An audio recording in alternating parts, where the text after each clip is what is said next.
à la Cutscene Québec, un podcast où nous prenons une petite pause de l'action et où nous jasons à tous les jeudis soirs des faits saillants et des dernières nouvelles de la scène québécoise de sport électronique avec le but simplement de rassembler un peu la communauté et de la faire grandir ensemble.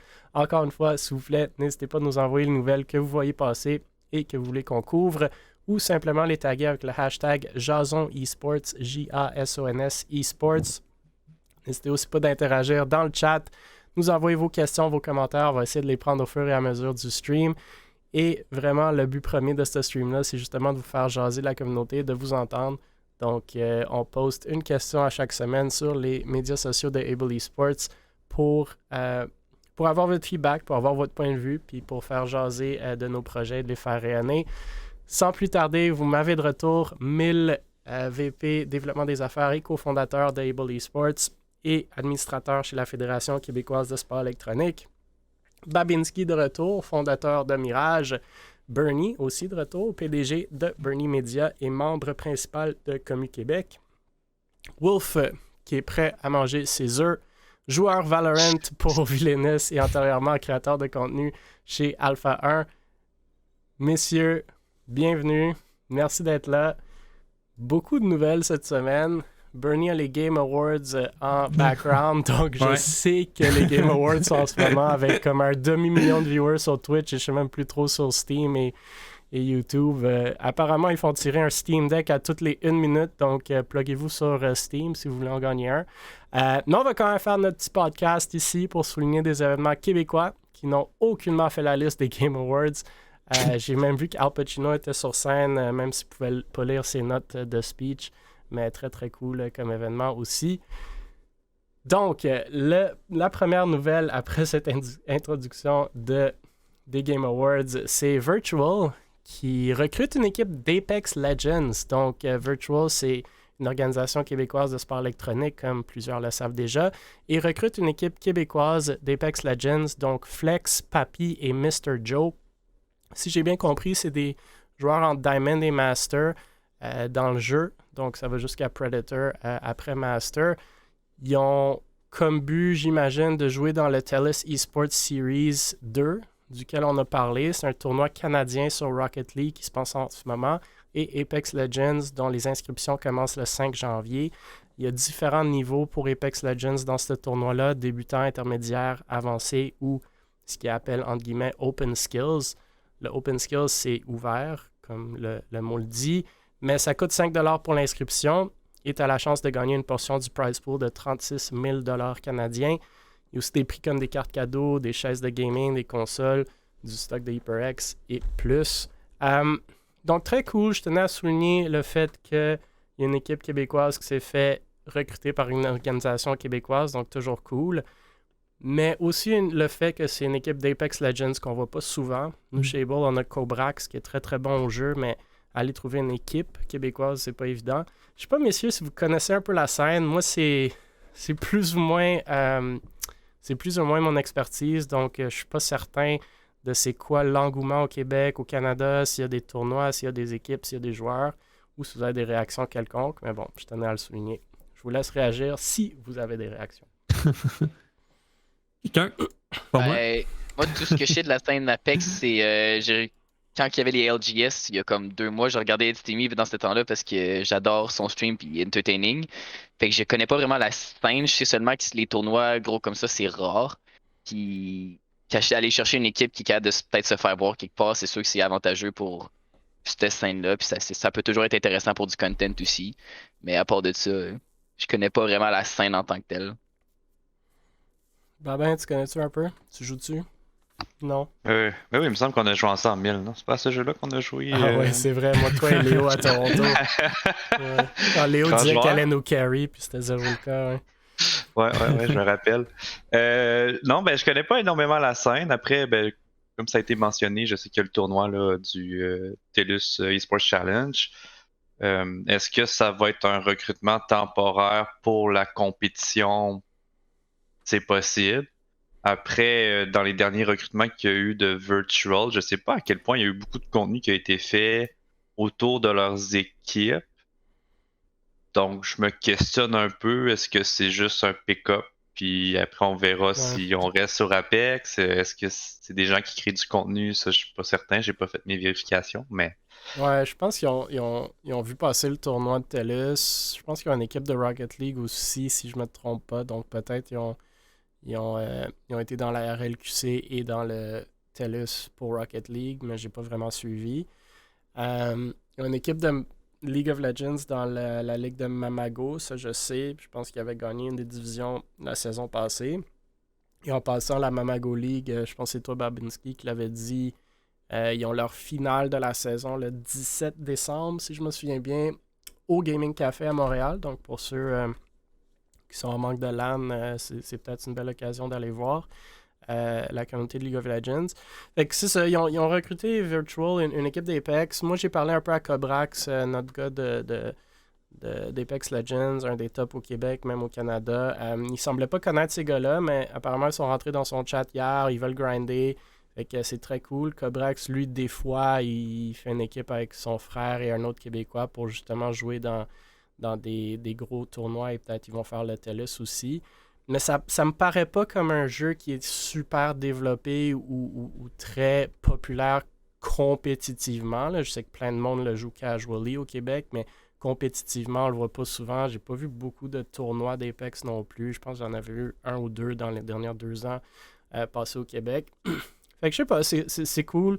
Est-ce que ça va être à long terme? J'imagine que le but, c'est que ça soit à long terme, mais comme on sait toujours avec pas mal tous les jeux, c'est rarement le cas. Donc, anyway, tenez à le souligner. Beau petit pick-up pour Virtual.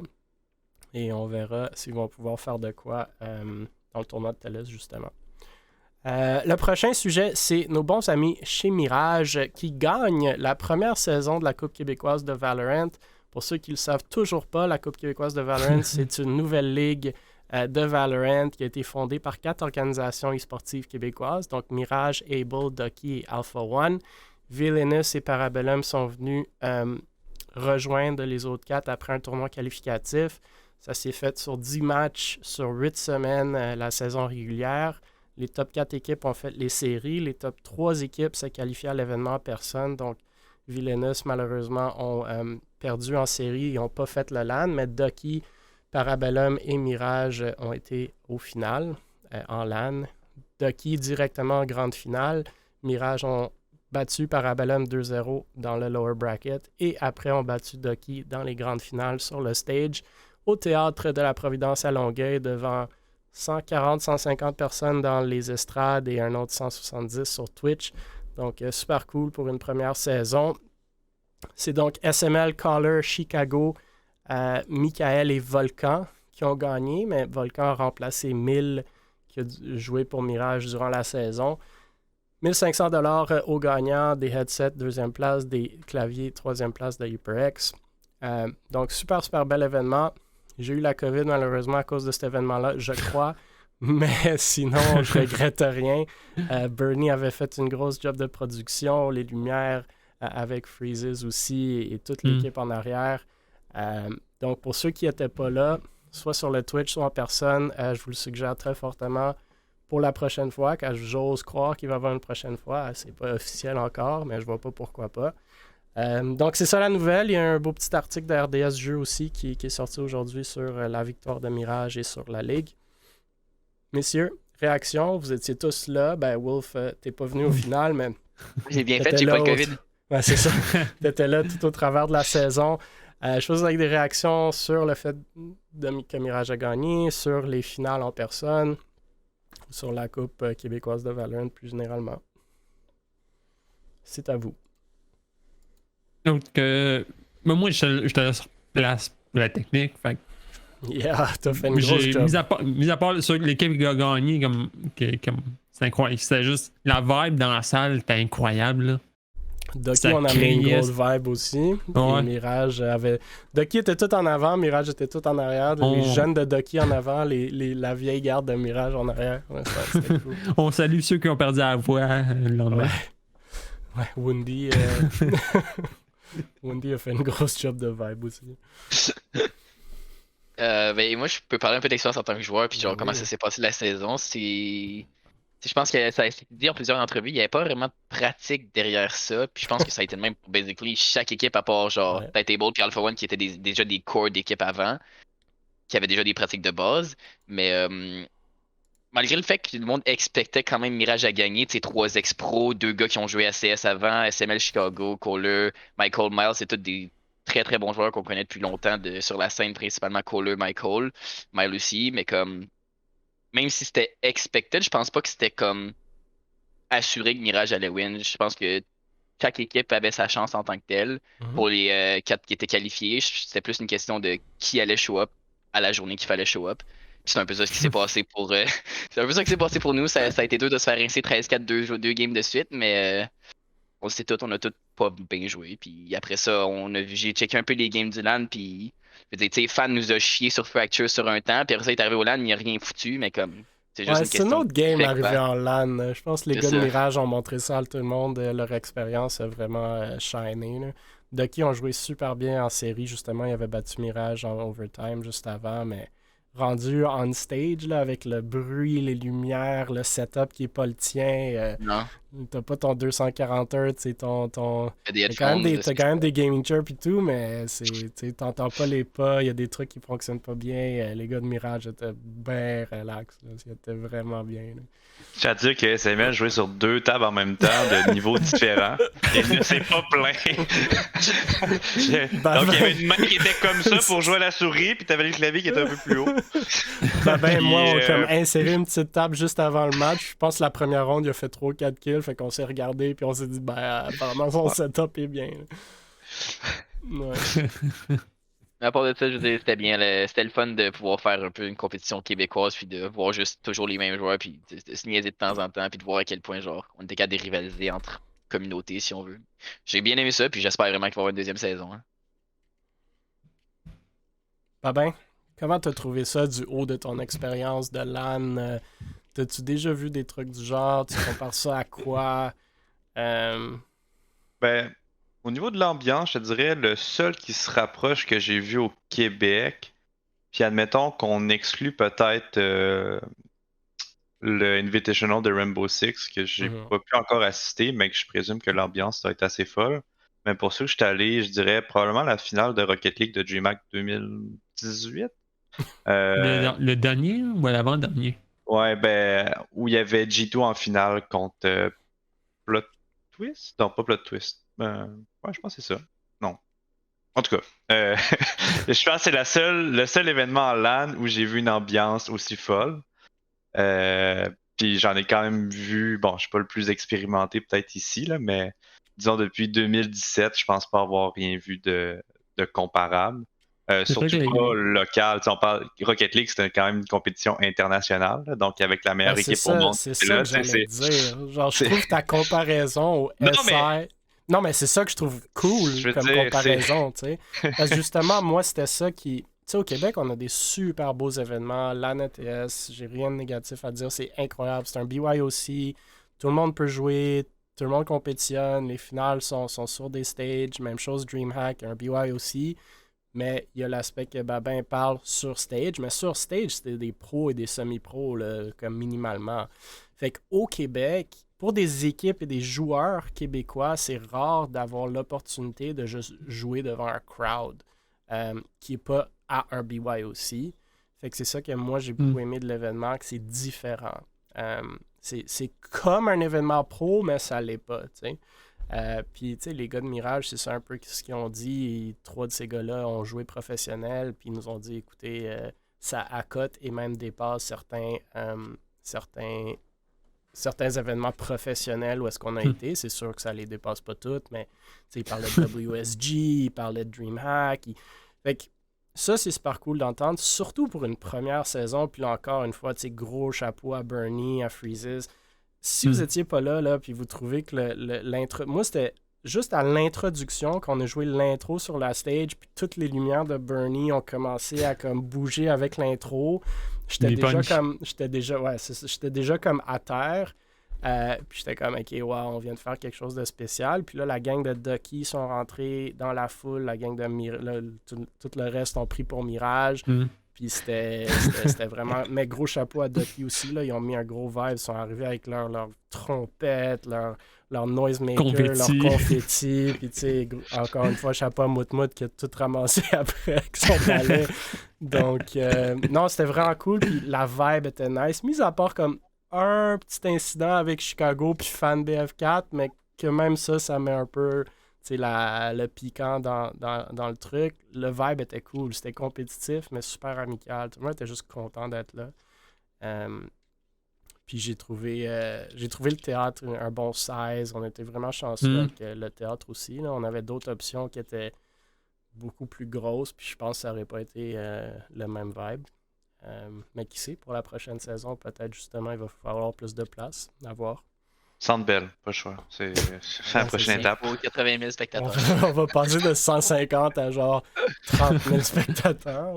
C'est Stade olympique. Hein, mais tu sais, à voir comment on est allé de 0 à ça première saison, j'avoue que le jump pourrait être incroyable en deuxième saison aussi. Joué par des Québécois, regardé par le monde. Exact. Mais non, super cool comme événement. Puis très bien joué par Mirage. Comme je dis, leur expérience a vraiment shiné en LAN. Là, puis ils ont donné une petite leçon à certains que c'était leur première fois. Ouais, c'est quand même des gars qui sortaient de la retraite pour certains. Je pense, il y avait Volcan qui joue aussi, là, mais parmi les joueurs, je pense que c'est Chicago Volcan qui jouait. Mais les trois autres, tu prends Mile, il y a 2 cartes qu'il connaissait pas du tout pendant la saison régulière. Puis, je pense que Kohler faisait des calls, puis Mile il était comme Ouh, quoi? Kohler a carry l'équipe en termes d'administratif. C'est lui qui disait à tout le monde on a un match ce soir, c'est sur cette map-là, vous allez jouer tel personnage. Mais tu sais, du monde comme Caller qui ont dit avant l'événement, c'est mon dernier événement, je vais plus rejouer, blabla. Après l'événement, avec déjà des doutes, là, il disait comme, tu sais quoi, c'était quand même assez hype. Peut-être qu'on va voir les Defending Champions la saison prochaine. Tu sais, je vois pas pourquoi pas, surtout si tu joues une fois par semaine, tu te pointes dans un LAN, dans un théâtre, on stream, 170-200 personnes, en plus tu te fais un peu d'argent. Anyway, je le vois bien. Moi, je le ferais si c'était assez bon. Je parlais, moi, je suis dans la communauté avec les joueurs directement, fait que j'ai déjà un peu d'idée de qui va jouer avec qui s'il y a une deuxième saison. Mais toutes les équipes ont pété, je pense, le dimanche, mais j'imagine que le monde va se reformer. Pas toutes les équipes, quand même. Il y en a une seule qui va rester tout ensemble, vous la gueule. C'est ça. La plupart. Bon. On continue sur le thème de Mirage. On va parler de Soar qui gagne le Canadian Regional de Smash Québec. Donc, Smash Québec, c'est une organisation québécoise qui organise des tournois de Smash. C'était le retour de leur tournoi de Noël intitulé le Terry Christmas 2. Aucune idée pourquoi ça s'appelle comme ça, mais bon, peut-être pour ceux qui jouent à Smash, vous le savez. Plus de 22 équipes dans le tournoi des doubles et près de 70 joueurs dans le tournoi des singles. Ça se passait au salon Le Cercle du pavillon Alphonse Desjardins de l'Université de Laval. Soar gagne donc les singles et les doubles à l'événement et se positionne comme, bien entendu, le meilleur joueur de Super Smash Ultimate dans la province. Très, très cool pour lui. Je sais que Supergirl Kells, sa sœur est aussi avec Mirage, mais elle avait une opération récemment, fait qu'elle n'a pas participé. Mais je tenais à souligner la belle victoire de Soar juste avant les fêtes. Je sais pas, ben, si tu connais un peu plus sur Soar, sur Kells, j'imagine que oui, ou sur l'événement, ou sinon si... ça fait longtemps qu'on travaille avec Soar quand même, depuis quelque chose comme 16 ans. Fait qu'on l'a eu vraiment assez jeune, le Mirage, ça doit faire depuis... Attends, depuis que lui a 16 ans. Depuis que lui a 16 ans, pas. Okay. Son talent, il jouait pas qu'il y avait Smash sur Nintendo 64, là. Mais. Fait que ça fait quand même longtemps qu'on l'a. Puis... c'est quand même une belle progression qu'il a faite parce que je me rappelle que quand on a pris Source sur notre épaule, ben, il était peut-être top 10 au Québec environ. Mais définitivement, il y avait un potentiel. Puis c'est beau de le voir parce qu'il y a quand même une transition où il y a un moment où il jouait à Valorant puis qui était relativement bon, je pense, à Valorant. Peut-être pas dans le top, mais il était top 500. Là, Valorant, il a joué avec des organisations, tout ça. Il a fait à peu près 1 an de Valorant compétitif. Puis ensuite, il est revenu à Smash. Puis ça fait C'est pas vraiment un peut-être. skill set qui se traduit très bien d'un jeu à l'autre, je trouve. Écoute, Modèle. mine de rien, mais Soar, par contre, il a joué beaucoup à Overwatch. C'était quand même quelqu'un qui était dans le top 500 Overwatch. Fait que, Ok, c'est juste je un pensais gamer. Là. c'est un gamer, un gifted Ok. player. Puis c'est ça, fait que ça fait moins d'un an qu'il a recommencé à jouer à Smash. Fait qu'il a vraiment eu la phase où il jouait à Valorant, puis il est revenu à Smash, il a retrouvé, je pense, une motivation. Puis rapidement, au début, je pense que c'était plus difficile dans les compétitions, il y a des moins bons résultats, mais là, tu vois que il a vraiment atteint un certain ceiling, puis j'ai hâte de voir où il peut se rendre, parce qu'il est encore jeune, là, il a quoi, 20 ans? Euh, Encore, je pense, relativement jeune là, pour la scène. Très cool. Messieurs, suivez-vous la scène un peu de Smash ou de Fighting Games? À chaque fois qu'on parle de Fighting Games, parce que je me force de parler de ça, je suis toujours comme, on dit que je connais pas cette scène-là, elle est tellement écartée du reste de l'e-sport. Fait que, je sais pas, mais... Non, c'est pas une scène que je suis beaucoup. La NTS, DreamHack, je la vois, mais je suis pas porté à la regarder. Puis, mais je sais qu'ils sont très forts. Là, Je trouve même au avoir LAN ETS, il y a ça. des gros tournois de Fighting Games. Il y a beaucoup de joueurs de Fighting Ouais. Games au LAN ETS. J'ai comme l'impression que le monde ne mixe pas même au LAN ETS. Genre, moi, quand je suis là, je les vois jamais, ces joueurs-là. Ou peut-être c'est juste moi qui parle pour le monde. Mais... Ben, ils sont toujours dans le fond, genre, ou dans une section Ils sont comme réservée pour l'autre eux autres. section. Mais non, très cool. Beau week-end de win pour Mirage.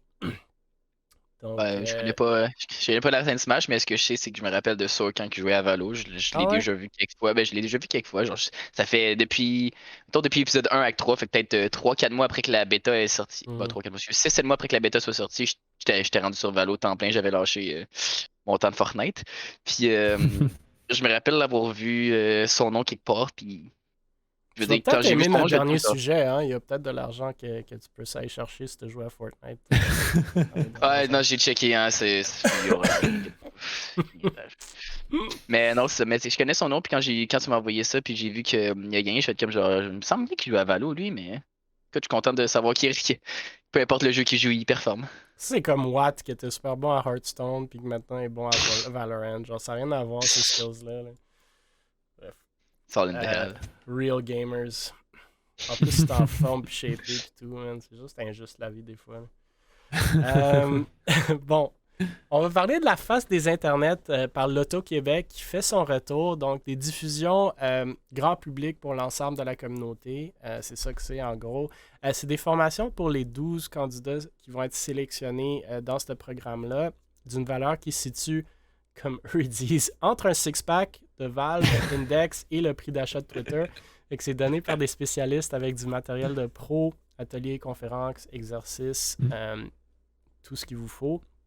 Cette année, c'est en présentiel à Montréal pendant une fin de semaine très occupée ou en ligne sur une période de plusieurs semaines, donc c'est hybride.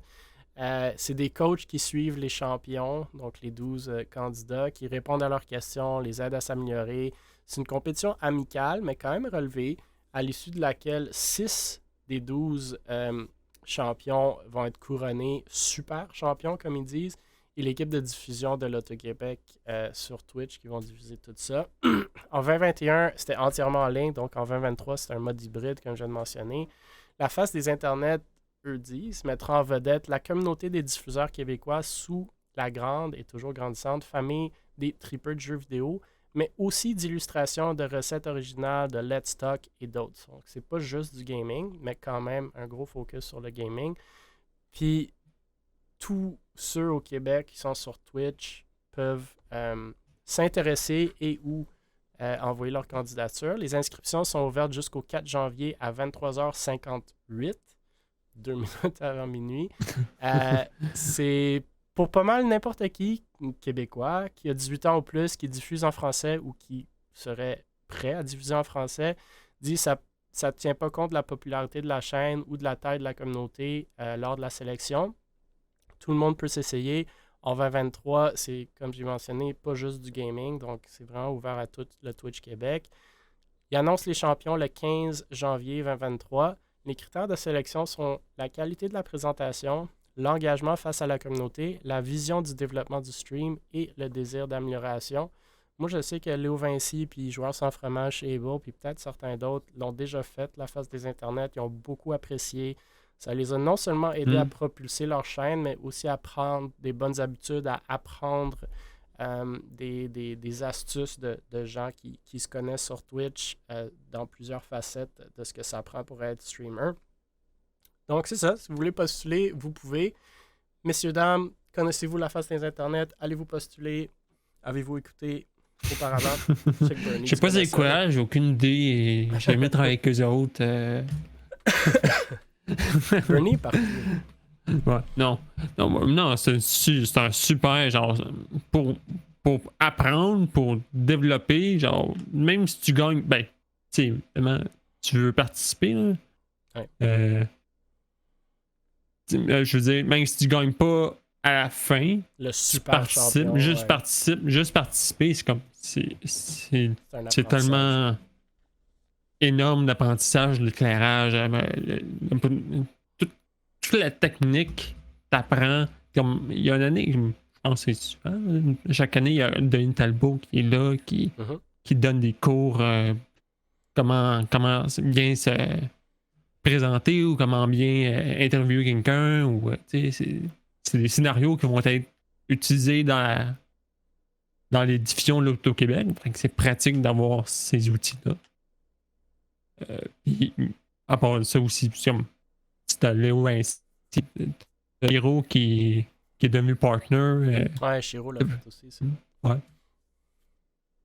Fait ouais, donc, c'est vraiment... moi, tout le monde à qui j'ai parlé l'ont beaucoup apprécié. C'est sûr que c'est pas donné à t'accepter, à ce que je sache. Là. Je sais que Mademoiselle J aussi, qui était chez Able, avait postulé ou avait envoyé sa candidature. Il faut faire prendre. Puis la candidature, je pense que c'est juste comme une vidéo, right, qui est toute présente. Puis, ouais. OK. Ben, Wolf, des réactions, si vous en avez. J'ai lu la page au grand complet, puis j'ai trouvé ça extrêmement intéressant. Je n'avais fait absolument aucune idée c'était quoi la phase d'Internet avant que tu me dises ça, on va en parler. Fait que j'étais comme genre, what is that? Puis c'est le fun de voir que tout ce qui est alentour du gaming puis du stream puis tout ça commence à se développer à un point où est-ce qu'on a ça maintenant, mais ça fait déjà quelques années de ce que je vois. Puis comme c'est le fun de voir à quel point du monde sont prêts à en donner comme ça, en donnant comme un peu une critère de sélection, bien entendu, mais tu sais, ils font ça par volonté, puis je trouve ça extrêmement intéressant de voir à quel point on peut aller en chercher beaucoup avec ça, juste pour le plaisir aussi de le faire, puis d'aller chercher l'expérience aussi facilement que ça. Absolument. Moi, j'aime beaucoup l'implication de l'Auto-Québec, mais comme tu dis, de tous les coachs autour de ça, puis tous les mentors, c'est un peu la même réaction que j'ai avec la Coupe québécoise de Valorant, tous les commanditaires, puis les partenaires, incluant Bernie, dans ces projets-là. C'est vraiment cool de voir comment la scène se développe et prend de plus en plus de sérieux et de professionnalisme aussi. Puis j'aime que ça soit ouvert à tous. Ça donne l'opportunité vraiment, pas juste à ceux qui ont déjà, entre guillemets, make it, mais à tout le monde de pouvoir prendre la prochaine étape. Là. C'est très cool. Ouais, ben comme ça a été mentionné, pour moi, ça a une grande valeur. C'est le genre de formation que normalement tu paierais pour avoir, là, littéralement. Absolument. On parle d'une formation que normalement, je sais pas, là, d'un 4 chiffres. Là.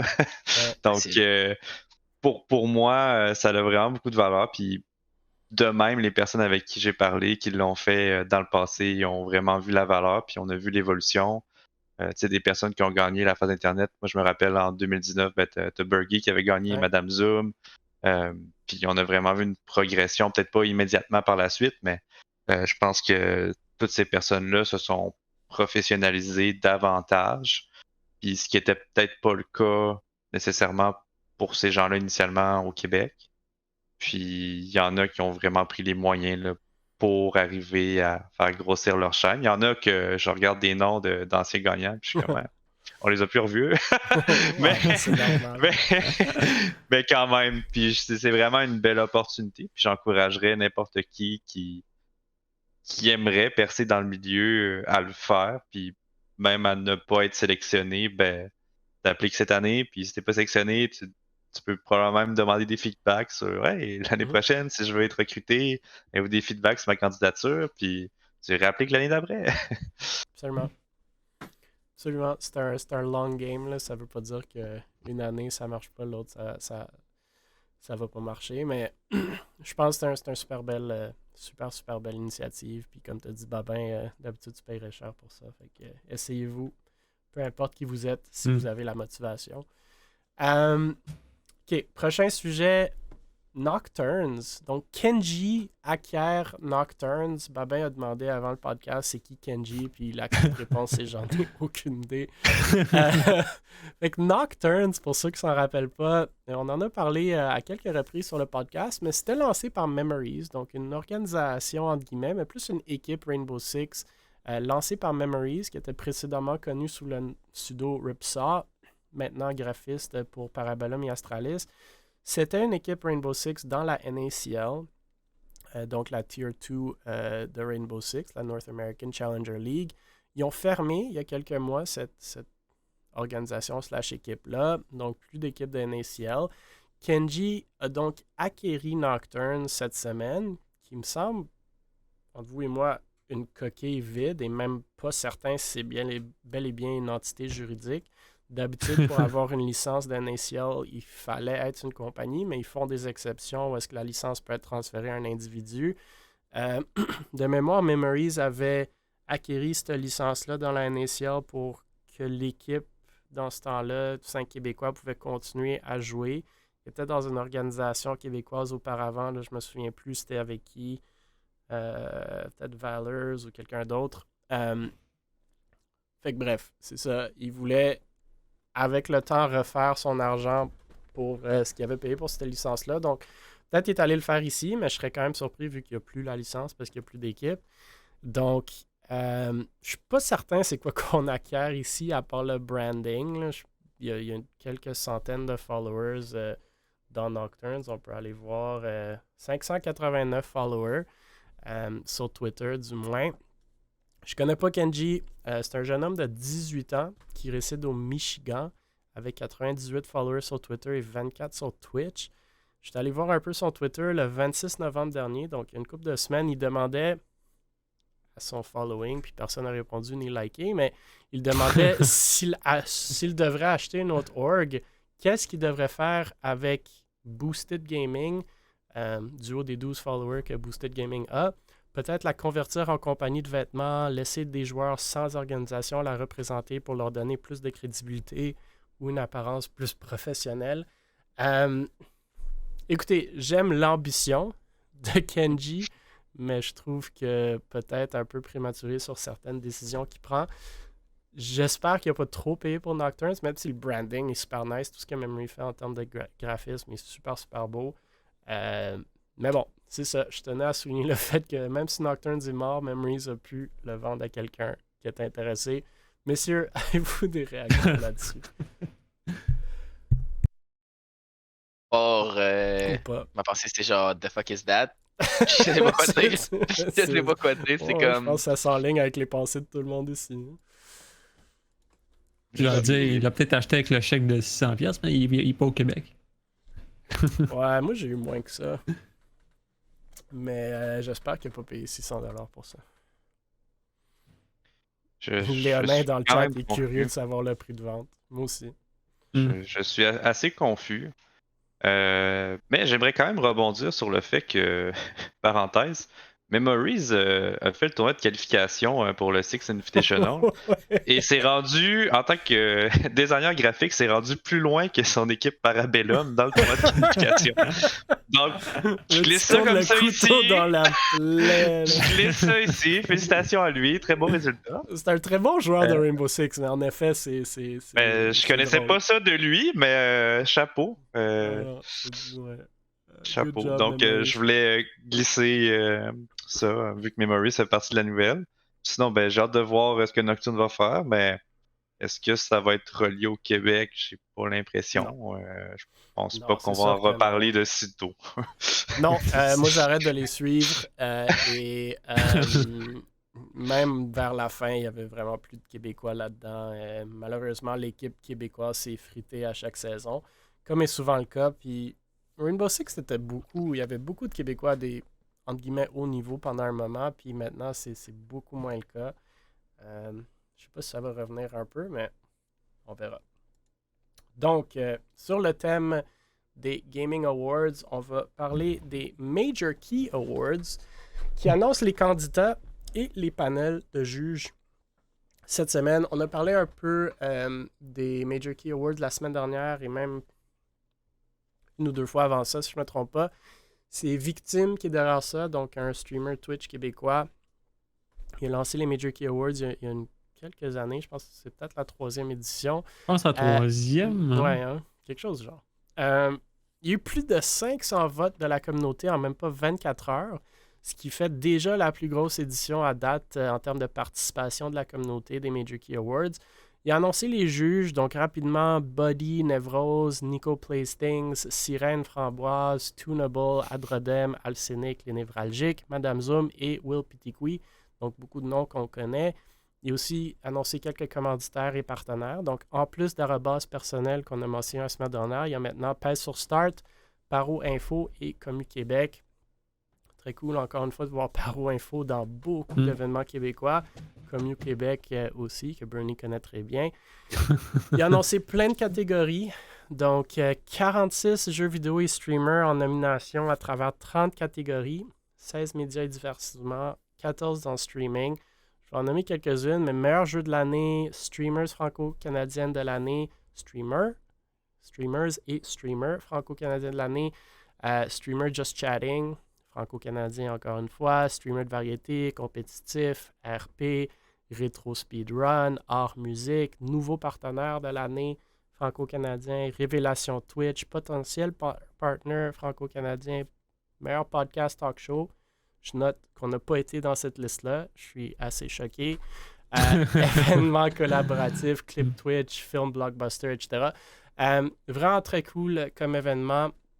Il met beaucoup de travail là-dedans. Si vous ne l'avez pas écouté, je vous le suggère fortement de l'écouter cette année. Tu sais, quelqu'un avait, je pense que c'est Moutmout qui avait lancé après la Coupe québécoise de Valorant qu'on devrait faire un Gaming Awards québécois. Ben, il y en a déjà un. Voici Victime. Je pense que la prochaine étape pour son truc, c'est de faire de quoi comme les Gaming Awards en personne. Qui sait, peut-être on peut travailler tous ensemble là-dessus et commencer à merger des événements. Moi, je vois très bien un gros week-end de gaming e-sports au Québec où c'était les finales de la Coupe québécoise de Valo, la Coupe de Rocket League, la Coupe de whatever. Tout ça bouclé avec un gros souper, table ronde, des awards de victimes. Ça pourrait être super cool. Un petit souper spaghetti. Exact. Pizza spaghetti. Bernie Media qui fait toute la prod. Messieurs, avez-vous des réactions sur les Major Key Awards et ou des idées à lancer? Ou pas? Allez-vous écouter? Je vais probablement l'écouter maintenant que je sais c'est quoi. Mais on vous dans apprend les des choses sur ce podcast-là. Vraiment, dans les jeux, à part Madame Zoom, je connais personne. Fait que je peux pas te dire, je sais même pas ça. Ouais, il faut être comme dans le Twitch Québec pour connaître certains de ces gens-là. Là. Mais ils sont beaucoup dans les mêmes groupes. Là. Si tu as écouté les derniers 2 événements, là, c'était quoi? Le Caca Camp et l'autre qui ont fait avant ça. Pas mal de ces gens-là étaient dans ces trucs-là aussi. Hein. Bernie, vas-tu écouter? Ou vas-tu juste le mettre en background comme les Game Awards? Ben écoute, si j'ai un podcast en même temps... Sorry!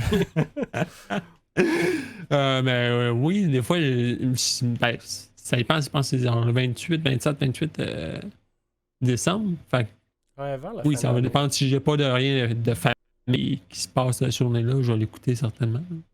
Je l'écoute souvent. C'est long aussi comme stream, là, on s'entend. Ouais, c'est 3 heures. C'est un commitment si on veut l'écouter au complet. Là. Ouais. Ben, tu sais, c'est comme écouter un streamer pendant 3 heures. Fait que, tu sais, ça... Mais l'année passée, c'était rarement que ce soit pas en background de quelque chose. Me focuser sur un stream pendant 3 heures. J'ai même de la misère à écouter des films ces jours-ci, je trouve. Mais bon. Ah, mais c'est cool. Là, cette année, ils ont rajouté juste la petite phrase franco-canadienne pour Ouais. inclure les gens du Nouveau-Brunswick et prendre du reste du Canada s'il y en a des francophones qui sont connus sur Twitch. Ouais. C'est ce qui est intéressant. Ouais. Puis je pense que c'était attends. sûrement une réaction à genre, il y avait même des événements cette année où est-ce que justement des Québécois sont allés au Nouveau-Brunswick et vice-versa. Là. Fait que, ouais, non, très cool. Ouais. Je suis un peu perturbé par la catégorie DJ Khaled Game of the Year. Ouais, ça, c'est un running gag. Pourquoi DJ Khaled? Moi aussi, je Ça, l'avais c'est- pas compris. Ça, c'est victime avec c'est son running gag parce qu'il tripe sur DJ Khaled. Ok. Ok. Ok. Moi, Vu qu'il- il manque des catégories e-sportives dans ce truc-là, je trouve. On a Sérieux, une genre juste compétitif. 2-3 catégories comme. Ouais, mais streamer compétitif, ça c'est comme. Mais comme organisation, équipe, joueur. Ah. L'affaire, c'est que ces catégories-là ont été soumises un mois à l'avance par la communauté. Ouais, je sais qu'on pouvait en suggérer, là. C'est de notre faute. Une maudite communauté sportive sans initiative. Même moi, je l'ai vu passer et j'ai pas contribué. Mais bon. Ah, c'est votre faute. C'est de ma faute, je sais. Mais non, super cool comme projet. Mais beaucoup de jobs. Puis la production, c'est vraiment de qualité. Là. Ils rentrent comme des streamers. Il y a beaucoup de choses qui sont pré-recorded. Fait qu'ils rentrent beaucoup de streamers pour. Un peu comme toutes les awards que vous voyez qui non seulement présentent la catégorie et les nominés, mais aussi présentent le prix. Puis fait des petits trophées physiques. Puis tout. Hein. C'est vraiment cool. Ouais, Right. ouais. On a parlé de TELUS, on va parler de Bell un peu, mais plutôt de Spartan, qui a compétitionné dans le Bell Battle Royale propulsé par le Toronto Ultra hier. Donc, c'est un tournoi de Warzone 2. 10 000 en prix, puis c'était en trio. L'entrée était gratuite. J'ai regardé un peu hier soir vers 21h, 22h. Il y avait comme 200 à 400 viewers sur le stream de Toronto Ultra. Mais ce qui est cool avec ces événements-là, c'est que vraiment ta masse de viewers est sur les streams individuels de chaque streamer. Donc, Spartan avait comme 200-300 viewers lui aussi. Puis là, si on agglomère tous les streamers, puis j'ose croire qu'ils le font, ça doit faire des chiffres assez impressionnants. Fait que Spartan jouait avec Stro, un joueur de Toronto, et Casper, j'imagine un autre Canadien. Il n'a pas fini dans le top 8 à ce que j'ai vu. C'est l'équipe de Mayapo qui a fini en premier, Nekul en deuxième, puis Smixme en troisième. Vraiment cool de voir Spartan continuer de compétitionner dans ce type d'événement-là. Mais aussi, encore plus cool, du moins de mon point de vue, de voir combien Bell continue de s'investir dans la scène. On a parlé du Bell Esports Challenge, maintenant le Bell Battle Royale. C'est pas la première fois qu'ils le font avec le Toronto Ultra. Ils sont très commandités et investis avec le Toronto Ultra. On les connaît du LAN ETS.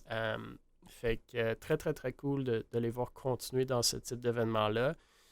J'avais toujours une petite peur avec comment le Bell Esports Challenge se passe, que peut-être éventuellement ils vont pas voir le retour sur leur investissement, mais ils semblent vraiment continuer au fond la caisse et je pense qu'ils ont bien compris que le marché sous-jacent est très important pour eux. Messieurs, je ne sais pas si vous avez écouté, vous avez vu passer ou si vous avez des réactions, soit sur Spartan ou soit sur le Bell Battle Royale. Ou pas.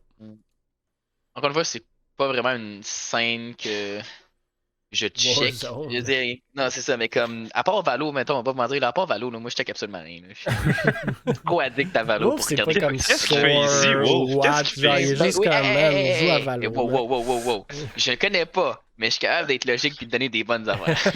Attends un peu, j'ai pas fini. Là. Ce que je sais, c'est que Nobus Spartan, je le connais depuis la DreamHack 2019. Je pense qu'il était déjà dans Nobus dans ce temps-là. Puis s'il était pas déjà dans Nobus, Non, est rentré il pas longtemps après. il était chez Able il y a 2 ans. C'est nous qui avons parti même son Twitch.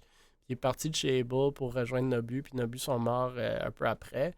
Mais puis là, il était tellement connu sous le nom de Nobu Spartan qu'il a gardé Regardez Nobu. son nom. Ouais. Mais ouais, il est dans la scène depuis un bout. Là. C'est ça, fait que je le connais depuis un bout de temps, puis j'ai déjà regardé pendant un bout de temps qu'est-ce qu'il faisait, puis comment que ça grandissait ses affaires, puis j'étais quand même surpris d'à quel point ça grandissait vite. Je savais pas qu'il jouait à COD, puis je regarde vraiment pas la scène. COD, c'est pas un jeu que j'aime, mais pas pantoute. Pour la simple bonne raison que c'est comme juste pas mon style. Même si c'est un Battle Royale kinda, puis c'est FPS kinda. Je sais pas, c'est juste la façon dont c'est joué, j'aime pas ça pantoute. Je suis juste pas capable. Anyway, je suis pas bon au jeu, fait que whatever. Mais, savoir qu'il a participé à un événement de Bell qu'on sait qu'ils ont aussi effectué le Bell Esports Tournament pour Valorant en septembre, je pense. C'est intéressant de voir qu'il y a autant d'équipes, ben, surtout que c'est sûr que c'est québécois, mais c'est intéressant de voir des noms qu'on connaît depuis longtemps gagner ces événements-là, puis les voir se faire promouvoir un peu par Bell. Ouais. Non, Spartan a vraiment décollé. Comme je vous dis, il y a peut-être 2 ans, c'est Stars Fox qui a monté son Twitch. Puis Spartan est très bon comme streamer parce qu'il est super bon au jeu. Fait que le monde l'écoutait initialement parce qu'il était bon au jeu, puis il est encore. Mais il y a aussi l'aspect entertaining. Il y a un certain. Il est un peu lufoque, il a un caractère différent. Puis c'est sûr qu'il y a du monde qui l'aime pas, comme tout streamer, puis du monde qui l'aime, mais son viewership est très bon. Et bref, il avait commencé Québec Meta à un moment donné avec Cocotte et compagnie qui a floppé, puis que moi je pensais avait beaucoup de potentiel. Mais là, il est un peu on his own, puis il continue à super bien faire ces trucs-là. Je pense qu'il s'était lancé à temps plein juste un peu après avoir quitté Able, justement. Puis ça a l'air d'aller bien ces choses-là. Après, je sais pas c'est quoi les prochaines étapes pour lui, mais en tant que-e-sport et streamer, on voit pas toujours au long terme non plus. Non, ça dépend toujours de la performance que tu donnes à tes compétitions puis tes matchs. Hein. Ouais, puis si Non. le jeu continue aussi, là, mais Ouais. avec Warzone 2, c'est sûr qu'il va avoir une certaine continuation dans le long terme, mais en effet, moi, le problème, entre guillemets, que je vois avec ces types de jeux-là, c'est que c'est éclaté. C'est juste des tournois à droite et à gauche. Je le vois tous les jours sur Twitter essayer de se faire inviter à des tournois. Puis il est assez connu, il est assez bon pour justement le faire comme il l'a fait ici. Mais est-ce qu'à long terme, ça devient un peu difficile de continuer de faire ça? Personnellement, je pense que oui, mais c'est sûr que tu peux te recréer aussi une fois que tu commences à comprendre cette dynamique-là. Mais je pense pour lui, il pourrait lancer des beaux projets aussi. Il y a la communauté pour le faire. Puis c'est pour ça que j'ai parlé de Québec Meta, parce que je pense que ça aurait été un beau projet pour lui et tout le monde. Mais ça prend aussi une certaine organisation puis une certaine pensée d'affaires qu'il y avait chez Québec Meta, mais ils n'ont pas poussé assez loin, selon moi. Je pense que le trademark de Facebook Meta est venu C'est ça qu'ils ont dit, mais écoute, c'est pas tant difficile de rebrander quand t'avais fait une vidéo non. Puis vendu une centaine de t-shirts, là, mais bref. Non, c'est sûr. J'ai 2 points. Let's go. Moi, j'aimerais que Nobus Spartan en donne plus. Je trouve que pas qu'il est sous-coté, mais j'ai pas l'impression que son potentiel est exploité au maximum en termes de contenu. C'est super cool d'être invité à des tournois, tout ça, mais j'ai l'impression qu'en ce moment, peut-être il se limite trop à Twitch, puis pas ce qu'il y a en dehors. Puis je veux dire, on l'a vu avec ceux qui ont éclos dans les derniers temps, tu dois te diversifier sur les plateformes dans lesquelles tu es, puis être aussi constant avec le contenu que tu mets sur ces plateformes-là. J'ai l'impression que, avec la popularité du jeu Warzone, il y aurait tout à gagner d'être à l'extérieur de Twitch, parce que Twitch, c'est très plus niche. Ouais. Puis pour te faire découvrir, même si, bon, maintenant, l'algorithme est un peu meilleur là, pour découvrir des streamers, ça reste que le meilleur moyen, c'est à l'extérieur. Puis pour moi, il y a un potentiel qui n'est pas utilisé de ce côté-là. 100%. Ça, c'est mon premier point. Je sais même pas s'il y a un TikTok. Je sais même pas s'il y a un TikTok. Puis je sais qu'il y a un YouTube, mais je suis allé voir. Il y a 6000 abonnés, mais il a sorti une vidéo il y a 2 semaines, puis l'autre d'avant, il y a 9 mois. Fait que je suis d'accord. Puis, souvent, après on rentre dans une parenthèse, mais je sais qu'il y a beaucoup de gens qui vont aller chercher des monteurs, qui vont, qui dépendent un peu de d'autres personnes pour créer ce contenu-là. Mais sincèrement, le meilleur moyen de le faire, c'est probablement par toi-même. Puis surtout quand tu es une personne à temps plein, si ton objectif c'est d'en faire une carrière, puis que tu es seulement capable de poster sur Twitter de temps en temps, puis cliquer sur le bouton Start Streaming, peut-être que c'est pas la bonne approche. Puis pour moi, il n'y a aucune excuse si une fille comme Madame Zoom peut faire ses propres montages vidéo à une certaine époque, faire ses propres TikTok, faire son Twitch, puis on the side, elle a une job temps plein. Fait que pour moi, tu sais, peut-être streamer moins, mais de l'autre côté, donner quelques heures de travail pour ces différentes plateformes, puis Je tout pense ça que prend. c'est une des choses que même la face des internets dit, c'est tu sais, pour toute une heure que tu mets sur Twitch, t'en mets 2 sur le reste. Tu sais. Hmm. Mon deuxième point, c'était peut-être plus par rapport à Bell. On disait est-ce que leur investissement en vaut la chandelle? Ben, tu sais, sachant qu'ils sont actionnaires minoritaires dans Overactive Media, la compagnie qui possède Ouais, Toronto Ultra. double dip, là. Euh, pour une compagnie qui avait une valuation de 120-130 millions il y a environ un an et demi, qui est rendue à 20 millions de valeur. Je suis presque sûr que c'est probablement moins que ce que Bell a investi dans le groupe. En tout cas, c'est pas si loin de ce que Je serais la pas compagnie a surpris. investi, puis sont actionnaires minoritaires. Donc, pour répondre à ta question, Mille, je ne suis pas certain qu'il y ait eu un gros retour sur investissement jusqu'à présent. Mais bon, peut-être que je me trompe. Ouais, ben moi, quand je parle de retour, je parle de leur retour en équité, là. Je parle de leur retour en faisant Ben, des événements comme ça. overall, ouais. Mais eux, c'est quoi leur but avec un événement comme ça? C'est d'aller chercher plus d'abonnés, right? Plus d'abonnés belles, c'est du marketing. Mais Hmm. c'est sûr qu'avec Toronto Ultra, c'est du double dipping dans le sens que oui, c'est du marketing pour Bell, mais c'est du marketing pour Toronto Ultra où est-ce qu'eux vont aller chercher de la plus-value sur leurs actions dans Overactive. Mais tu sais, Overactive, puis Babel, on s'en a déjà parlé une couple de fois, mais on peut en parler longuement. Là. Je pense qu'on est quand même Ça a pas aligné sur ça. Non, mais ça n'a pas de bon sens. La compagnie, au total, a une moins grande valuation que ce que 100 Thieves a payé pour son spot en CDL.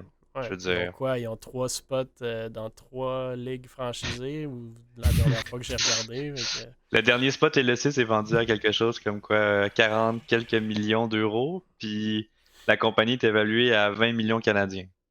c'est peut-être le temps de lever un peu d'argent puis d'aller les acheter. Hein. Puis de juste revendre. Tu sais, comme t'achètes la compagnie puis tu revends les parties. Hein. Ah, Mais peut-être, bon, ouais. ils doivent avoir de la dette, pas à peu près. Ouais. Ça fait un bout que j'ai pas regardé leur état financier.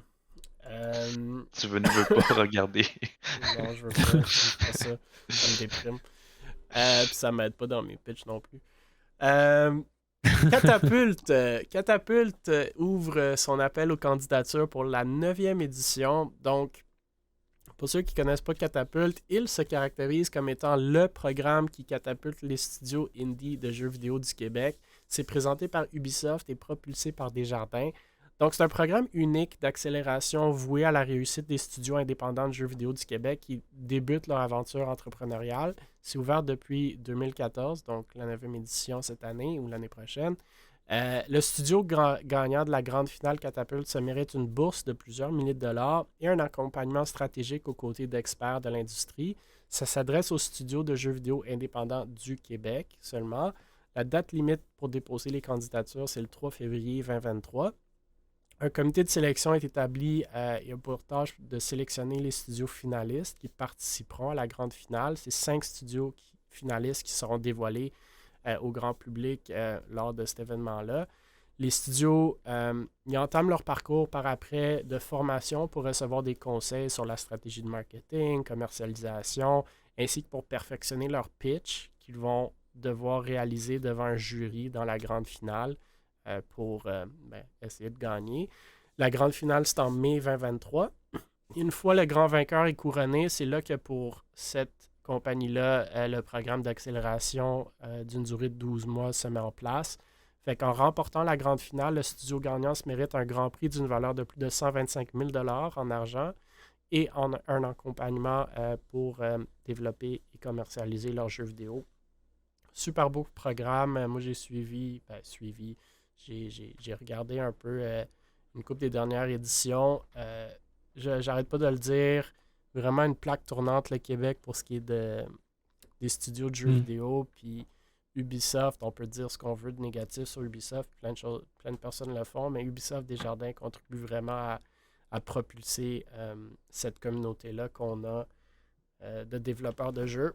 Donc, je tenais à le souligner. Je ne sais pas, messieurs, si vous avez des réactions. Mais pas besoin non plus. J'ai checké vite sur. Il n'y a pas vraiment d'informations en tant que telles. Je suis allé je suis sur le site Facebook, je l'ai Ouais. checké aussi hier. Je vois pas grand chose côté description. Ce que je sais, c'est un peu, mettons, un peu comme la phase d'Internet. Je te dirais que c'est comme quand même intéressant de voir une autre place encore qui veut essayer de propulser des personnes vers l'avant. C'est intéressant de voir, comme je te dis, comme je l'ai mentionné, c'est intéressant de voir que de plus en plus à travers le monde, on s'intéresse à pousser un peu ce domaine-là là, qui était très très mal vu il y a peut-être de ça 10 ans, 15 ans, que c'était comme pas, que tu pouvais pas faire de carrière, une vie de ça. Puis là, on est rendu au point où est-ce que on est beaucoup plus dans le côté ben, ça devient comme un vrai travail, c'est reconnu mondialement comme étant quelque chose de réel. Puis c'est juste toujours, peu importe c'est quoi, c'est juste toujours le fun de voir quelque chose, quelqu'un, quoi que ce soit, essayer de propulser, de faire avancer ce monde-là, puis de le faire développer pour que ça devienne une entièreté dans notre monde aujourd'hui. Parce que ça devrait l'être. Absolument. Ah ben, Bernie? Ouais, l'année passée, ben, je connais le studio qui a gagné l'année passée, Vivat Game. Mhm. Qui ont fait le jeu qui s'appelle. C'est un jeu de garantie prolongée qui est excellent. Garantie prolongée. Ouais, c'est un petit jeu que ton personnage rentre dans un magasin et tu essaies de se faire vendre des garanties prolongées. Puis ton arme, c'est dire non. Fait que t'attaques un peu comme. C'est un peu comme. Ouais, c'est un genre de dungeon crawler où que tu te promènes dans les donjons puis les mobs, tes ennemis, c'est du monde qui essaie de te vendre des garanties prolongées. Fait que tu tes attaques avec tes noms. Puis c'est un comparatif à un petit jeu. J'ai perdu le nom, mais c'est un comparatif d'un vraiment petit jeu très le fun. Ok. Ouais, ben écoute, c'est juste pour dire que il y a plusieurs genres de jeux, puis plein de jeux peuvent réussir. Ouais. Moi, ce que j'aime beaucoup de tout ça, c'est la question de synergie puis de communauté. Un peu comme Wolf l'a indiqué, c'est le plus de développeurs de jeux qu'on a ici, le plus... Tu sais, le e-sport, c'est un petit sous-marché du gaming. Là. Le gaming, c'est immense comme industrie. Puis vous voulez voir les chiffres, vous irez voir, c'est assez impressionnant. Donc, c'est vraiment cool qu'on mette de l'argent puis du support là-dedans. Puis je pense que ça va aider justement à propulser tous les autres sous-marchés du gaming, dont le e-sport. Peut-être pas sur ton jeu de garantie prolongée, mais who knows? Peut-être Soar, ça va être son prochain jeu. Là. Il a de l'air de penser. Pour un petit studio indie indépendant qui débute, qui fait son jeu, c'est cool. Avoir ce poussée-là d'argent. Ah oui, 125 000, ça va loin. Là. Ouais. Oh, c'est 125 000 le prix. C'est 125 000 en cash et en support. Genre. Fait que je sais pas c'est quoi. L'année passée, c'était 50 000 en argent que c'est ça, plus du personne gagnait. Plus du coaching. Je suis en train en ce moment de me créer un studio. Attendez. Viva e-sport. Non, mais c'est super intéressant. Puis, de ce que je comprends, c'est une sorte de programme d'accélérateur de studio pour des studios indie. Puis, je pense que ça a tout à fait sa place. Je pense pas que c'est le seul programme qui existe au Québec, si ma mémoire est bonne. Puis moi, personnellement, ayant passé par un accélérateur d'entreprise, avec Mirage à l'époque, qui n'est pas le même genre d'accélérateur, on s'entend. Personnellement, ça m'a énormément aidé. Puis je pense que surtout au niveau des studios, par expérience, c'est souvent plus un côté qui est développeur. Donc, ils sont vraiment plus jeux. Puis le côté vente, marketing, administration est probablement le côté qui est le plus faible dans les groupes de fondateurs, du moins par expérience. Là. Donc, je pense que ça va leur donner des outils supplémentaires pour avoir du succès. Parce que je suis persuadé que ces gens-là sont très bons pour développer des jeux. Mais après, tout ce qui est mis en marché, c'est vraiment une autre game. Puis l'un ne va pas sans l'autre.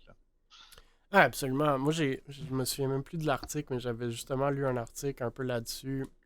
Pas spécifiquement à cette industrie-là, mais dans beaucoup d'industries en général, c'est tu mets des millions ou des milliers ou whatever it is dans le développement de ton produit ou de ton service et tu mets une fraction, tu mets des millions en développement et des milliers en marketing. Mais comme là, tu as un produit que personne connaît, tu sais. Fait que c'est absolument ça souvent le cas. Ces gens-là sont très très bons à développer des jeux, mais ne sont pas capables de faire en sorte que les mondes les achètent. Ce qui est comme un point assez important.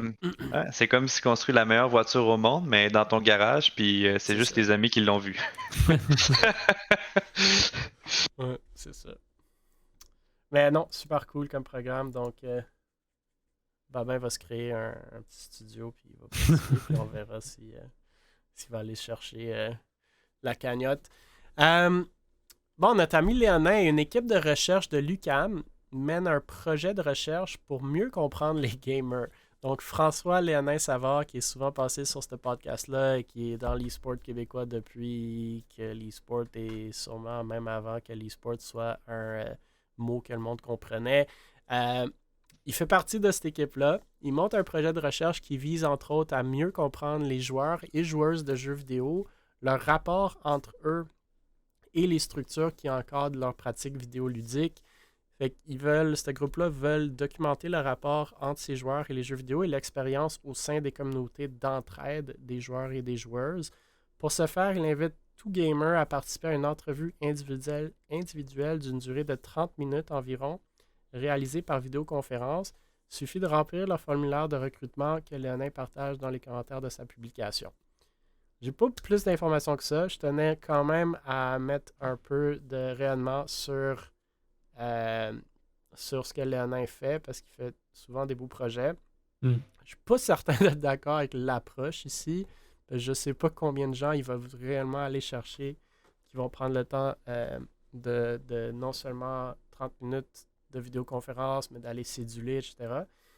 Mais bon, je lui souhaite bonne chance et j'espère que le monde va quand même participer un peu. Je sais pas, messieurs, si vous allez prendre le temps.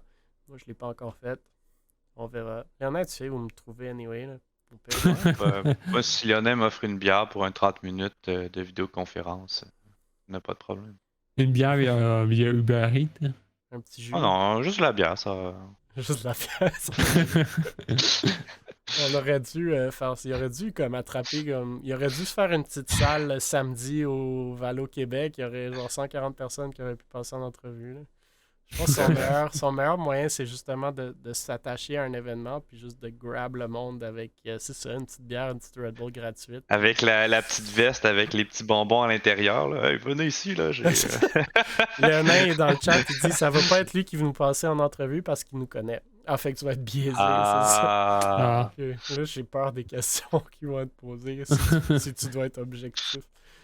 Mais non, écoutez, si ça vous intéresse, allez contribuer à l'étude.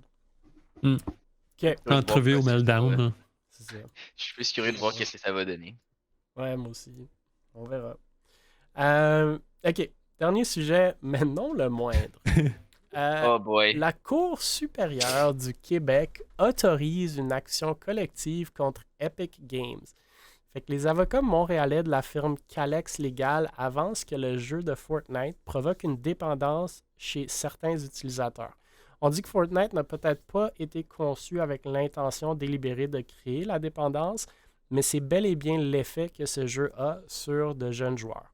Donc Epic Games devra donc se défendre d'une action collective déposée en octobre 2019 au nom de 3 parents québécois de joueurs mineurs. C'est le juge Sylvain Lucier de la Cour supérieure qui a tranché cette semaine et donc ça va avancer ce cas-là. Et que ça fait 3 ans que c'est en cours, mais il fallait donner l'autorisation pour vraiment que Epic se défende et que c'était pas juste des accusations frivoles. Et que les 3 parents reprochaient à Fortnite et à Epic Games, qui ont ouvert notamment un important studio à Montréal en 2018, de créer une dépendance aux jeux comparable à celle que peut créer l'héroïne ou la cocaïne.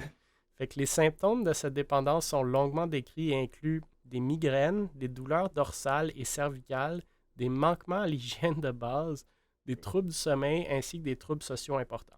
Fait que plusieurs joueurs auraient développé des problèmes tels qu'ils ne mangent plus, ne se douchent pas et ne socialisent plus. Le fils d'un des demandeurs a par ailleurs reçu un diagnostic de cyberdépendance signé par le médecin de garde au CLSC qui l'a visité. Un autre enfant, avec le pseudo Josie, a participé à 7781 parties en 2 ans, à partir de l'âge de 13 ans. Il a joué au minimum 3 heures par jour, parfois jusqu'à 3 heures du matin. Fait que, selon les parents, cette dépendance a été créée de façon délibérée par Epic Games. Le tribunal n'a pas pu déceler cette conclusion-là en disant qu'on ne peut pas reprocher à un concepteur de jeux vidéo d'avoir créé un produit intéressant, engageant et attrayant.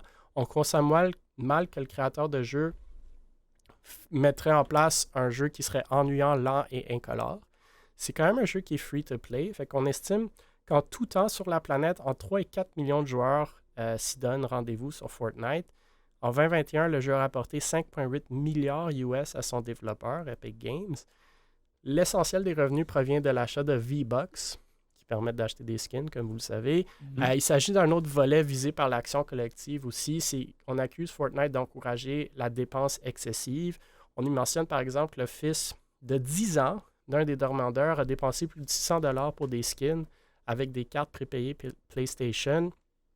Le juge a pris note que le American Psychiatric Association aux États-Unis estime qu'il n'y a pas actuellement de preuves suffisantes pour établir que le trouble lié aux jeux vidéo est un trouble mental à part entière et que la situation demande des recherches plus poussées. Fait que le rôle du juge à cette étape-ci, comme je l'ai dit, c'était pas de trancher sur le bien fondé des accusations, mais simplement d'écarter les demandes frivoles. Il a conclu qu'il existe une question sérieuse à débattre, soutenue par des allégations suffisantes et précises quant à l'existence de risques ou même de dangers naissant à l'utilisation de Fortnite. Fait que Epic Games va notamment se défendre d'avoir développé et commercialisé un produit entre guillemets dangereux et nocif, d'avoir omis d'en divulguer les risques et d'avoir lésé des mineurs avec son système de monnaie personnalisé, les V-Bucks. Fait que l'action collective a autorisé au nom de toutes les personnes physiques domiciliées au Québec qui auraient développé une dépendance à Fortnite depuis le 1er septembre 2017. Wolf, les 3 parents et leur avocat demandent des dommages et intérêts, ainsi que des dommages punitifs qui devront être établis et le remboursement de tous les achats des joueurs mineurs qui se sont procurés des V-Bucks. Fait que Epic Games a d'ailleurs conclu en avril dernier une entente de 26,5 millions US en Caroline du Nord liée aux achats de cette monnaie virtuelle par des mineurs.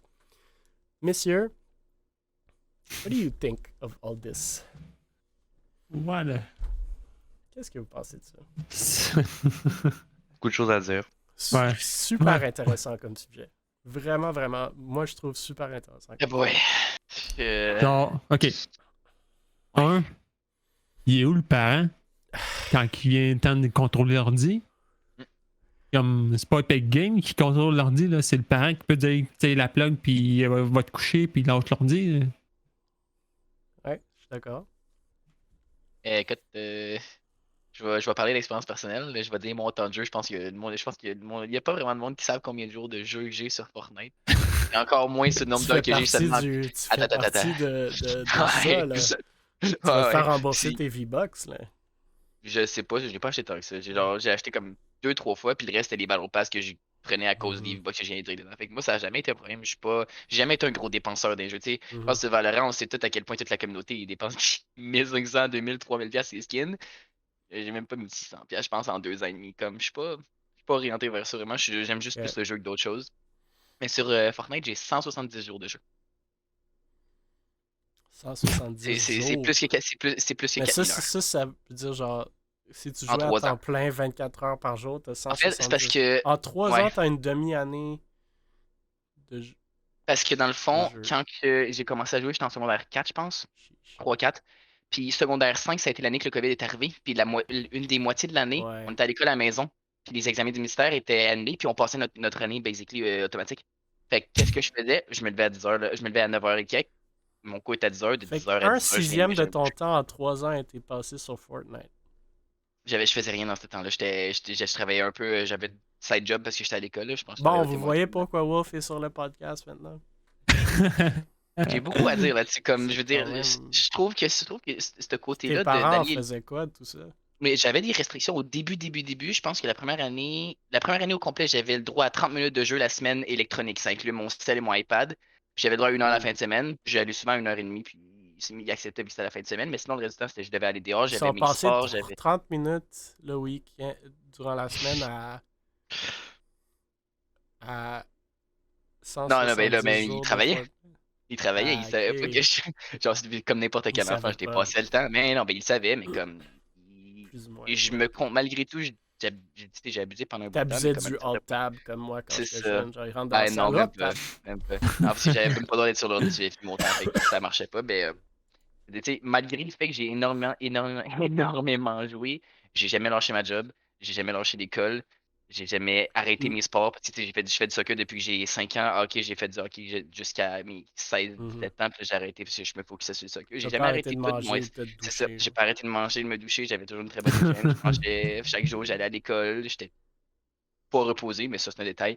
Euh, Ouais. je veux dire, je trouve que l'action qu'il faudrait prendre contre Epic Games, c'est pas. Tu sais, c'est fondé, mais à quel point c'est fondé, je sais pas. Je trouve que c'est stupide d'essayer d'aller chercher quelque chose alors que les C'est parents. quoi Tu sais, l'âge j'ai checké un minimal peu les sur commentaires. Fortnite? C'est 13. 13 ans? Je pense que c'est 13. Tu sais, je pense que je l'ai vu dans les commentaires, je trouve que c'est stupide, puis c'est juste les parents qui sont pas capables de step down, puis à pogner un couille dans leur main, puis 13 faire ans. comme genre arrête de jouer, puis va te coucher ou quelque chose, ou mettre tes contrôles parentaux des limites. Ben, définitivement, il y a des jeunes de moins de 13 ans qui jouent, là. Puis, moi, Ben, c'est là. un des exemples, il y a 10 ans. Là, il a dépensé 600$. Ben oui, Je sais mais pas comment il c'est a fait. rendu là. Ben, je me rappelle, quand j'ai acheté un jeu Nintendo 64, ben, il y a un rating là, sur le jeu. Puis, Puis quand t'as tu 10 sais, ans, t'as pas d'argent, là? Comment il a dépensé qui. 600$? Ouais, c'est. Moi, Ah, j'avais Quand pas on est- 600$. Ben, je sais pas, peut-être je suis vieux. Là. Moi, à 10 ans, j'avais 3$ C'était pas- par semaine. Là, puis C'était pas écrit je que l'ai j'ai c'était pas dépensé au eu LAN 3$. Café. Là. 13 ans, c'est l'âge pour faire de la compétition. Est-ce que c'est tout genre Fortnite? Non, non, non, 13 13 ans, ans. c'est l'âge pour jouer. C'est 13 ans. Compétition pour Fortnite, ça se peut, mais il y a plusieurs. C'est je pense que Non, c'est la c'est 7-5. 13 ans. C'est 13 ans pour Fortnite. Puis je pense compétition, c'était 14. C'est ça, c'est 14. Euh, 15. Ben, ça ferait du sens parce que ben, tu me corrigeras, Emile, si je me trompe, mais tu sais, l'angle que j'aurais vu, c'est peut-être au niveau justement de tout ce qui est encore de publicité pour les moins de 13 ans là, sur les mineurs. Ou Ouais. tu sais, est-ce qu'ils pourraient prendre l'angle où bon, il y a des publicités qui font que les jeunes vont aller acheter des skins, puis là, ça pourrait passer par cet angle-là. Mais après, pourquoi ton jeune de 13 ans est sur Fortnite, de moins de 13 ans est Fortnite, si le jeu n'est pas destiné. Tu sais, Le jeu est Epic Games, rated T for teen, genre, à ce que moi je sache. Fait que c'est Il n'y a, 13 ans. y a pas de violence, il y a pas. Ben, il y a de la violence. Bon, mais c'est là. des de la- animations 3D. Ouais, mais pas c'est oui, quand mais- même rated oui, T c'est de la for violence. teen. Là. C'est C'est teen. pas un G. Là. Non, non, mais c'est sûr qu'en bas de 13 ans, je trouve que c'est très logique de ne pas les faire jouer. Mais est-ce que.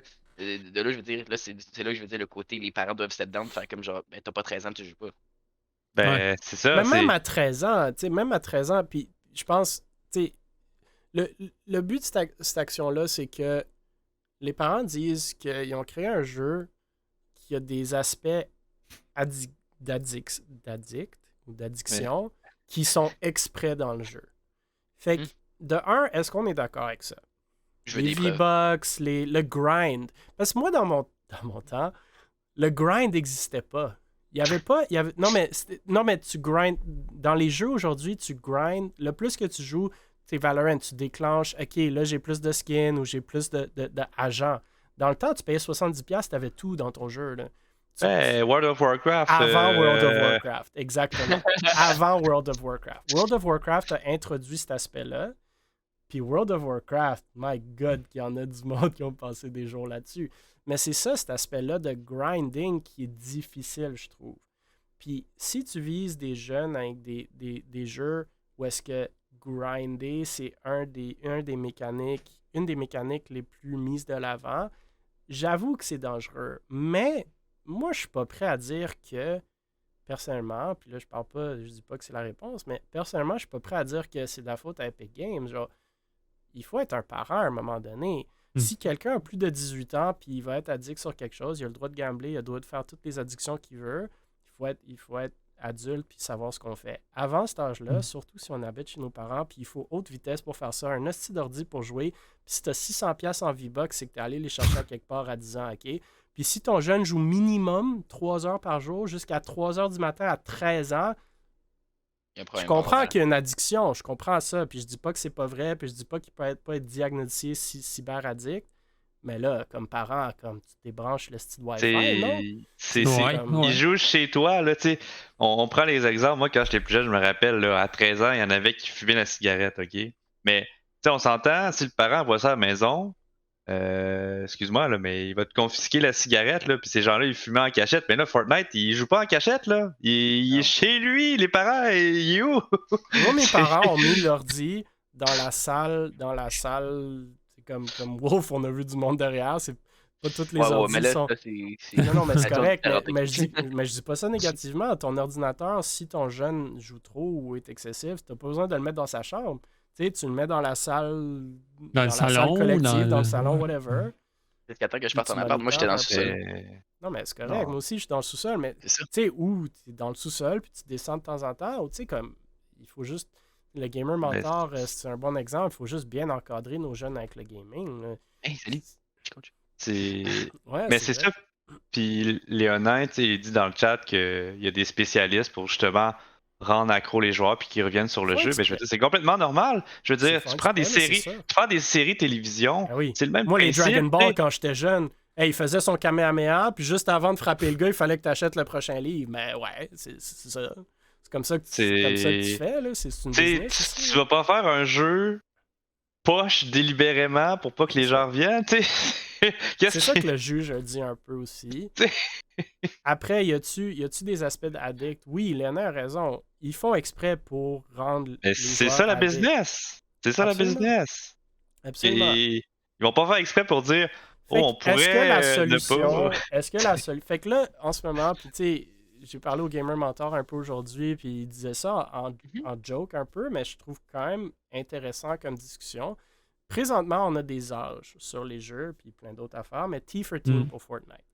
Est-ce qu'il devrait avoir une cote pour le nombre de mécanismes addictifs d'un jeu pour les parents, pour qu'ils sachent? Genre, hey, warning, ça c'est un grinding game. Là. Ton jeune, il y a un danger sur 10, whatever it is, qui pourrait devenir accro là-dessus. Parce qu'on s'entend sur solitaire, tu sais, comme Kuna est dans le chat, il dit, moi je pense que le grind était présent même dans les vieux jeux, exemple, on grind l'histoire. Oui et non. Parce que oui, l'histoire, tu veux la terminer, mais c'est pas le même grind. C'est pas, il faut que je joue 100 heures pour avoir l'épée pour être plus fort, tu sais. Puis tu jouais seul dans ces jeux-là. Counter-Strike, tu rentres dans le jeu, tout le monde est équivalent. Valorant, c'est pas le cas. Hein? Valorant, tu commences un nouveau compte, tu rentres, les 4 personnages de début, puis il faut que tu unlocks les autres. Fortnite, tout le monde est égal, mais tu veux les skins pour être beau. Fait que c'est... Il y a quand même ce grind-là qui n'existait pas dans le temps, puis qui ont fait exprès de mettre. Mais c'est parce que les jeux sont gratuits aujourd'hui aussi. Hein? Si on enlève tous ces mécanismes-là, ces jeux-là ne demeurent pas gratuits. Il va falloir repayer pour ces jeux-là parce que ça coûte quelque chose pour les créer. Puis, Fait qu'est-ce qu'on on met va une cote d'addiction risk sur les jeux, puis est-ce que ça sert à quelque chose? Si ton jeune a 10 ans, puis joue à Fortnite, puis que tu te plains au juge de la Cour supérieure que ton enfant de 10 ans a dépensé $600 sur Fortnite, puis que le jeu est rated T13, minimum age 13, Chris, sérieux, comme, là, tu viens d'avouer que t'es complètement, ben, je peux pas te dire complètement incompétent, mais comme, tu sais, t'as quand même joué une grosse partie dans ça. Pourquoi ton kid joue à un jeu de moins de 13 ans? Puis, tu sais, dis-moi pas qu'il est allé le chercher, là. Il faut un PC pour le faire, puis un compte, puis tout. Puis 2, comment il est allé chercher 600$ en PlayStation gift cards? Là? Il a pas trouvé ça à terre, là. Comment? C'est peut-être un entrepreneur de 10 ans. Puis, Oui, il a donné il ça à fait sa Noël, là. fortune, Il a hein? donné ça à Noël, de l'argent, puis il l'a dépensé sur Fortnite. C'est bien correct. Ouais, moi, ma mère est addict à Candy Crush, mais ça, on n'en parle pas. Ben oui, ça on peut parler d'addiction à tous les âges. Là. Farmville, Mais c'est ça que c'est des jeux de grind. C'est pour ça que je te disais, quand tu l'as mentionné, je pense au 2e ou 3e point, quand j'ai dit que c'était stupide puis que c'était comme genre, il va rien se passer, c'est que tout ce que tu viens de dire, tous les points qui viennent d'être apportés sont vrais, puis c'est pour ça que je trouve que c'est Je sais pas s'il va rien se passer, parce que Epic Games, comme je dis à la fin, ils ont payé 26,5 millions US liés aux achats de V-Bucks à des mineurs. J'ai pas checké. Est-ce que vous avez vu comment les détails des mineurs? Parce que ce que les parents disent aussi, c'est comment mon mineur est capable d'aller acheter ce currency-là? Mais moi, je relance la question aux parents, genre, comment il va aller chercher l'argent pour acheter les V-Bucks? Tu sais, c'est comme, moi, si tu as une carte prépayée PlayStation, comment tu veux que je sache si tu as 18 ans ou pas? Comme, à un moment donné, les vérifications sont à un certain niveau, puis de base, c'est souvent même les parents qui disent « Ah, ben écoute, je vais te donner mon compte. » Tu sais, comment les jeunes ont des comptes Facebook? C'est parce que leurs parents laissent les avoir. Là. Prends ma carte, puis... Ben, c'est ça. Mais je pense qu'il y a du blâme sur tous les côtés. Fait que je dis pas que certains trucs que ces développeurs-là font, comme les loot box qu'on a parlé longuement sur tous les réseaux l'année passée, il y a quand même des mécanismes qui sont néfastes et qu'il faut faire attention, mais je trouve que les exemples qui ont été donnés ici, ils sont vraiment pas bons. Non. Genre, si tu me dis que ton kid de 13 ans a joué minimum 3 heures par jour, puis je comprends que la COVID a vraiment joué là-dedans peut-être, mais minimum 3 heures par jour. Mais ça s'est déposé en 2019, fait que c'était avant la COVID. Avant la COVID. Ça a dû s'empirer après, mais minimum 3 heures par jour, c'est que genre, ton kid de 13 ans, c'est quoi? Tu le laisses tout seul? Genre, t'interagis pas avec ton kid de 13 ans? Moi, quand j'avais 13 ans, j'interagissais quand même avec mes parents un peu. Ben, social life. tu le vois dans les restaurants aussi, là. Une chose que j'ai remarqué, tu sais, depuis les tablettes puis les téléphones cellulaires, des fois, t'as des parents qui sont au restaurant, puis c'est. Ils vont donner la tablette à l'enfant ou le téléphone, puis occupe-toi, nous on va faire nos affaires de notre côté, puis. Moi, dans mon temps, c'était pas comme ça, là. Si t'étais sur ton Game Boy, c'est comme non, tu le sers, ton Game Boy, là. Étant parent de 2 jeunes filles, ils sont sur leur iPad, des fois, on va te dire. Mais, non, je suis d'accord avec ça, mais c'est juste comme un. Avant, c'était tu le mets devant la télé, puis. Mais là, Kunai dans le chat, il dit la seule chose triste est la vision des parents aux jeux vidéo. Exemple, le parent va t'encourager dans un but au soccer, mais dans un jeu, il va pas être fier car il comprend pas. Ça, je suis d'accord. Puis ça commence à changer avec la nouvelle génération, mais puis le gamer mentor sont beaucoup axés là-dessus. C'est enlevez pas le gaming de vos jeunes, les passions de vos jeunes, encadrez-les, puis faites-en partie. Justement, pourquoi êtes-vous excité? Pourquoi allez-vous conduire votre jeune à leur game de soccer et non à leur tournoi de Coupe québécoise de Valorant? Puis il y avait des kids qui étaient là samedi dernier, puis c'était très cool à voir. Puis les LAN ATS, on le voit aussi, des parents qui apportent leurs kids, puis tu vois, c'est le premier LAN. Puis ça, c'est le fun, puis on le voit de plus en plus avec les parents qui étaient gamers. Mais je suis d'accord, intéressez-vous dans ce que vos jeunes font. Comprenez le jeu, écoutez-les. Il y a la ligue secondaire de la LSSE, la LCSE, secondaire collégiale au Québec. Regardez-les jouer et encouragez-les. Puis le plus que vous faites ça, le plus que vous avez des discussions autour de Fortnite, comment tu joues aujourd'hui, tu es rendu à quel rang, le plus que ça va être une relation saine entre vous et votre enfant et entre votre enfant et le jeu. Right? Parce que là, vous avez plus, c'est plus en cachette, c'est plus comment ma mère s'en vient, mon père s'en vient, je veux juste. C'est plus du escapism, c'est plus quelque chose qui est intéressant. Puis il faut trouver une balance, 100%. Est-ce que c'est mettre un temps limite par jour? Je sais pas. Est-ce que c'est une fois que tu as fini tes devoirs, tu as 1 heure de coucher, blablabla, mais je sais pas. Mais oui. Moi, je suis entièrement d'accord avec ce qu'il te disait, comme j'ai. Je me m'assurer que personne. Ok, c'est pour personne talentour. J'ai toujours pas de support.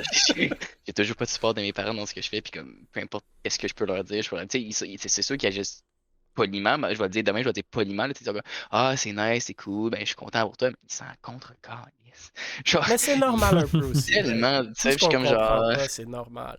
Parce que tu parles à je me mets pas comme vrai adulte, mais à des vrais adultes, mes parents. Puis le gaming, c'était jamais quelque chose de sérieux. Là. Non, mais c'est ça, mais comme tu dis, c'est pas juste ça, c'est qu'ils ont jamais essayé d'aller chercher pourquoi je faisais ça, qu'est-ce que ça m'amenait, puis dans quelle situation, dans quelle raison j'ai commencé à le faire, pourquoi je l'ai fait. Puis aujourd'hui, je suis rendu, tu sais, ils capotent encore un peu là-dessus, mais tu sais, je veux dire, j'ai une job que je travaille basically 40 heures semaine, je suis en pause d'études parce que j'ai pas été accepté à mon étude de cuisine, mais comme ma vie est comme, j'ai déjà mes plans de vie, puis comme, tout ce que je veux, c'est pouvoir faire ce que j'aime, puis indirectement, je me fais encore chialer dessus un peu, je suis comme genre, mais c'est beau, là. Après, si tu joues une demi-année full-time de Fortnite, ils ont peut-être pas. Moi, je parle de Valo et mes 2000 heures en compétitif. Yo, faut gagner le rating. Ok, c'est beau, on n'en parlera pas. Au moins 5. Écoutez, c'est la réalité des générations. Je pense que le gaming, c'est quelque chose de universel maintenant. Universel, la moitié de la population de la planète game, si c'est Candy Crush ou Valorant. E-sport beaucoup plus petit, mais gaming, c'est immense. Fait que j'aime les discussions. J'aime même que ça se rende à la cour, puis que les discussions aient lieu, puis que les psychologues se mettent dedans, puis qu'on commence à comprendre tout ça. Ce que j'aime moins, c'est quand vous regardez des commentaires sur ces nouvelles-là, c'est complètement comme soit ils sont d'un bord, soit ils sont de l'autre. Soit ils sont comme. Le premier commentaire, c'est les parents sont horribles, sont tellement déconnectés, ils savent pas ce qu'ils font, ils laissent leurs jeunes faire ce qu'ils veulent. Ce qui n'est pas nécessairement vrai. Ou ils sont comme ouais, les jeux vidéo, c'est la pire chose au monde. Mais comme il faut commencer à comprendre qu'il y a comme un gros espace gris entre ces deux côtés du spectre-là. Puis c'est là qu'il faut commencer à avoir des discussions. Puis c'est là qu'on voit combien, justement, on est séparés dans nos visions. Fait que de plus en plus que le monde en parle, de plus en plus que ça devient accepté. Puis c'est pour ça que moi, je suis un gros fan du e-sport dans l'académique. C'est parce que là, c'est de la légitimité. Puis là, les parents, quand tu le vois à l'université, des varsity teams, au cégep, au secondaire, puis tu vois que c'est encadré par l'école, là, tu commences à faire confiance. Parce que ça, c'est des institutions que les parents sont confortables avec. Puis ils croient dedans. Même si ces institutions-là, on peut avoir toute une discussion sur est-ce que c'est bon ou pas bon, mais ça, c'est quelque chose qu'ils connaissent. Fait que s'ils savent que tu es à l'école toute la journée, ou tu fais un sport-études, et maintenant un e-sport-études, ça existe, tu es à l'école, tu es encadré par des profs, par des experts, par ci, par ça.